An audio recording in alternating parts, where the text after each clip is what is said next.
प्रशांत टंडन जी, आपके पास आना चाहता हूं। सियासी मौसम बदल रहा है, हमने दिन में ही कह दिया था, आपने ही कहा था। क्या सचमुच मौसम बदल रहा है?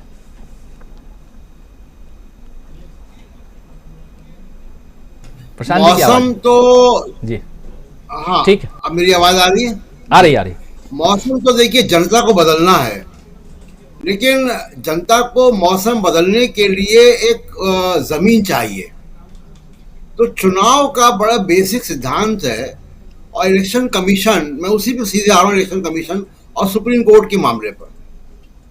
इलेक्शन कमीशन भारत के संविधान की 324 धारा के अंतर्गत बना है, और अगर आप उसको पढ़ेंगे तो उसमें इलेक्शन कमीशन को डिफाइन किया गया है, उसकी ड्यूटी, और ये कहा गया है कि फ्री एंड फेयर इलेक्शन करवाएंगे। तो फ्री एंड फेयर इलेक्शन बगैर लेवल प्ले फील्ड के नहीं हो सकता। ये नहीं हो सकता कि सरकार के पक्ष को दूरदर्शन में अनलिमिटेड टाइम मिले और विपक्ष को ना मिले।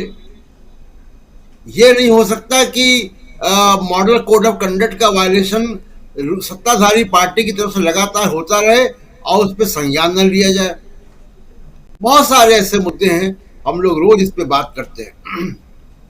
तो इलेक्शन कमीशन, और एक और बात महत्वपूर्ण है, और ये आज के फैसले पे नहीं है, ये दशकों पहले सुप्रीम कोर्ट कह चुका है कि free and fair election basic structure है कॉन्स्टिट्यूशन का। यानी इसको कोई भी सरकार चाहे तो इसका संशोधन नहीं ला सकती, संविधान का इस हिस्से का और तमाम सारे हिस्सों का, लेकिन इस हिस्से का भी। तो सबसे जरूरी काम चुनाव में फ्री एंड फेयर इलेक्शंस होगा। अब केवल अपॉइंटमेंट की पारदर्शिता ही का मामला नहीं है कि जो आज सुप्रीम कोर्ट ने कहा और आपने बता दिया। इलेक्शन कमीशन काम क्या करता है, इलेक्टोरल रिफॉर्म्स कैसे लागू होंगे, इनके फैसले कैसे होते हैं, इन पर भी कोई जवाबदेही तय होनी चाहिए, इसकी पारदर्शिता होनी चाहिए। हमको मालूम है कि एक इलेक्शन कमिश्नर थे लवासा, और उन्होंने डिसेंटिंग नोट दिया था, और उसके बाद उनका क्या हुआ, उनको छोड़ना पड़ गया। तो इलेक्शन कमीशन की पारदर्शिता जो है वो बहुत इंपॉर्टेंट है, क्योंकि केवल अपॉइंटमेंट से चीजें फिक्स नहीं होंगी। कि जिस कमेटी की बात कर रहे हैं और हम लोग बड़ा उत्साहित हैं उसको लेकर, लेकिन यही कमेटी तो सुप्रीम को सीबीआई का डायरेक्टर भी चुनती है, और सीबीआई का डायरेक्टर क्या कर रहा है। दूसरी, इन्फोर्समेंट डायरेक्टरेट जैसे इंस्टीट्यूशंस पे भी कोई ना कोई बंदिश होनी चाहिए इसी तरह की। यानी इन्फोर्समेंट डायरेक्टरेट का जो डायरेक्टर है, जो लगातार तीसरी बार इस टेंशन पे हैं, और उनका अगर मैं रवैया दिखा दूं आपको कि 2014 के बाद से ईडी 1000% उनकी छापेबाजी बढ़ी है, 1000%।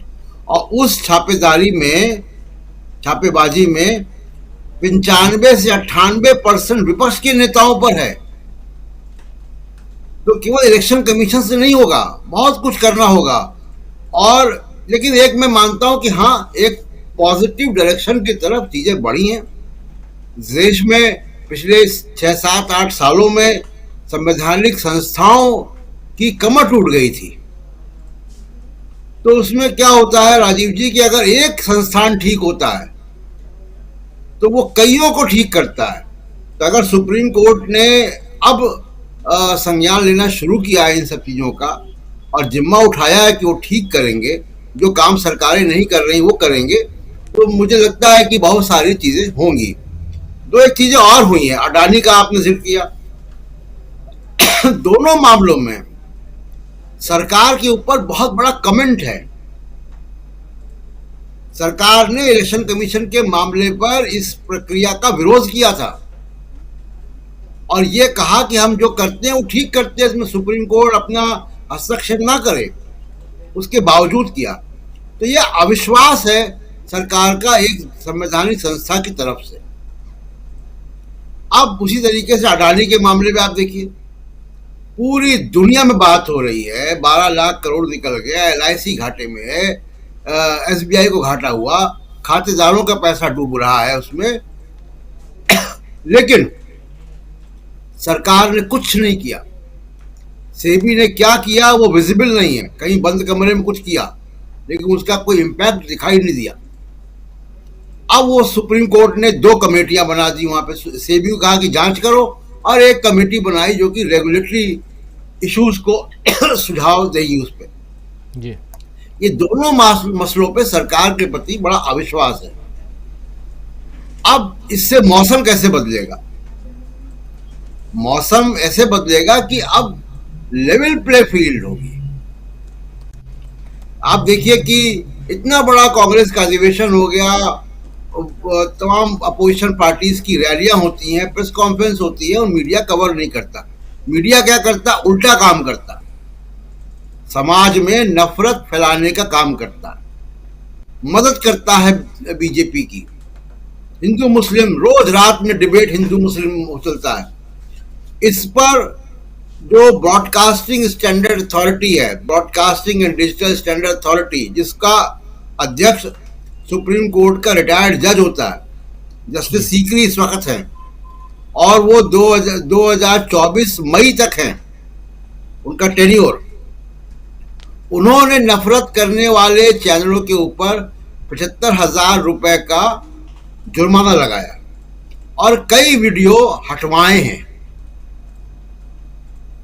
जो नफरत करने वाले वीडियो थे, नफरत फैलाने वाले समाज में वीडियो थे।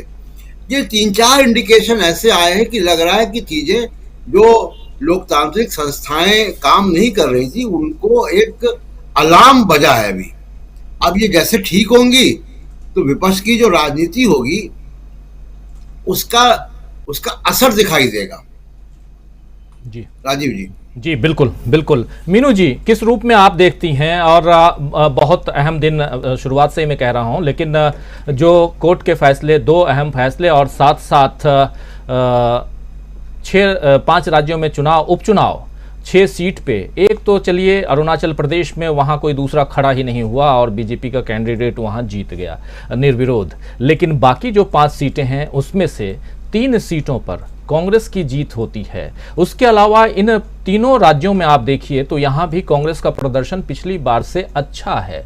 उसमें भी त्रिपुरा की बात करें, हालांकि शुरुआत में मैं कह चुका हूं कि परिस्थितियां ऐसी बनाई जाएंगी, बन गई हैं ऑलरेडी, और इसको भारत जोड़ो यात्रा से भी जोड़ा जाएगा और कहा जाएगा कि भारत जोड़ो यात्रा का कोई असर यहाँ नहीं था और बिल्कुल ही वो बेअसर साबित हुई ये यात्रा। आप किस रूप में देखती हैं जो स्क्रीन पे 3 अलग अलग राज्यों के आप देख रही हैं परिणाम, और उसके साथ साथ हिंडनबर्ग का मामला हो या चुनाव आयुक्त की